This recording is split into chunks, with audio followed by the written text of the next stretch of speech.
speaking of cycles and repetition, this is why we love the idea of the virtuous cycles of learning, this learning theory. Okay, again, if you're fascinated, you can go into this in much more depth. But I think as you go through the HRP stages that we've designed and the 6 R phases that we've got there, I think you'll appreciate where this is starting to come from.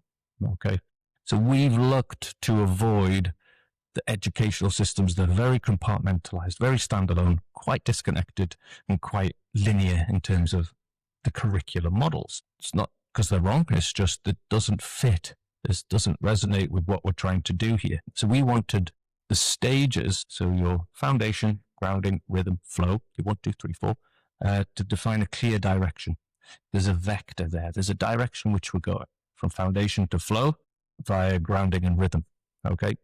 So if you can move through the stages, you're creating change, you're making progress, which is great. But 4 stages by themselves, they're too linear, just by themselves. There's not really an opportunity to kind of repeat and cycle so much. It's not obvious because it almost feels like, well, we'll go from step 1, then step 2, step 3, step 4 kind of thing. It's like I'm supposed to just move in that direction. So we wanted something to actually change that, because that's just not going to do it for us whatsoever.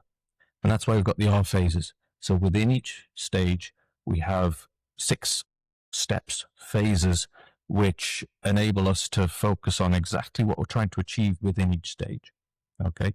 So the virtuous cycles of learning are an interesting concept where the key elements are, and you'll start to recognize these in what we're doing, but they're classified as like this. The first stage of it is goal setting. Okay, so identifying a specific challenge and something achievable learning objective.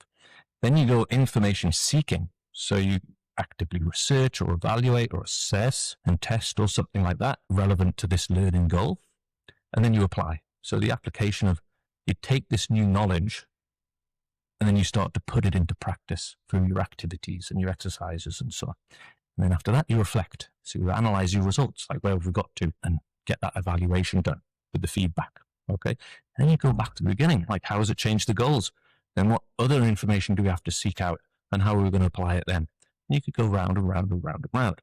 So we've integrated these elements into the 6 R phases. There's slightly different terms and there's sort of more of them, but reflect, reveal, rewire, rebalance, restore, and reintegrate. And you can start to see these VCoL elements within there.